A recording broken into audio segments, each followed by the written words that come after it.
Donald Trump woke up to a nightmare. The Wall Street Journal just dropped a bombshell that leaves him humiliated and exposed. His attempt to weaponize government while distracting from the Epstein files is crumbling in real time, and the backlash is building fast. Let's dive straight into the evidence. 67% of Republicans want what 84% of Democrats want. I'm not sure we could find that on any other issue. That's exactly right. And look, we're right now in the middle of this shutdown that Donald Trump and Republicans have created. But let's be really clear. Mike Johnson does not want to have the conversation about Epstein.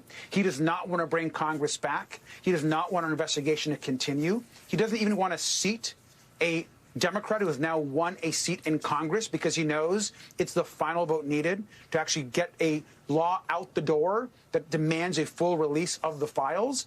And they don't want to stop the shutdown because they don't want to talk about the Epstein files. I will be in D.C. A bunch of us will be there demanding that they not only reopen the government, but the DOJ get us the files in their possession. And we'll continue to bring pressure to Mike Johnson and the president that they have the power to release the files. Think about that. 2/3 of Republicans and over 80% of Democrats want the Epstein files released. A rare moment of bipartisan agreement. And yet Trump and Speaker Johnson are blocking it while holding the country hostage with a shutdown. Democrats who created Social Security, Medicare, Medicaid, the Affordable Care Act, all of that, are now being asked, reject that so we can give a tax cut to the rich. We're not doing it. And it isn't a question of, well, let's come back together so we can discuss it. That isn't going to happen. They had that chance. Now they just have to open government with it as a stipulation. So how do you get there? Would it be the president saying he's willing to engage in negotiations? Is it, I mean, what do you actually need tangibly to get there? Well, let me just say I'm so pleased with Hakeem Jeffries and the role he's playing for our House Democrats, Chuck, of course.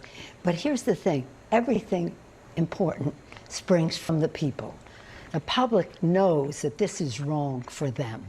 This is a kitchen table issue for them. This is a kitchen table issue. They want costs lowered. The Republicans are raising the cost.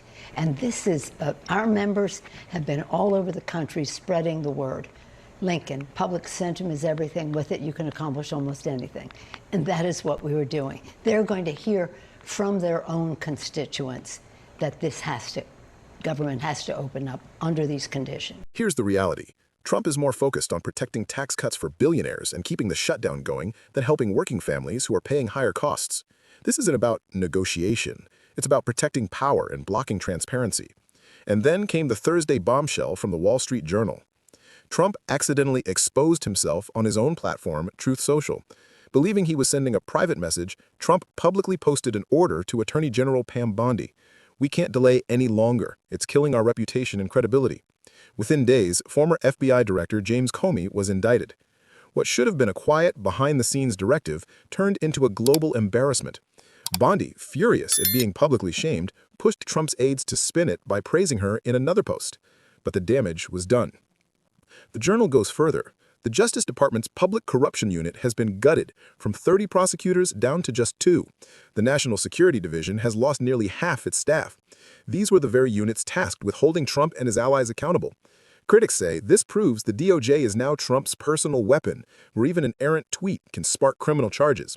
Former DOJ spokesperson Sarah Isker summed it up. Trump hasn't changed, only the people he surrounds himself with have. People willing to follow orders rather than defend the law. And that's the heart of this crisis.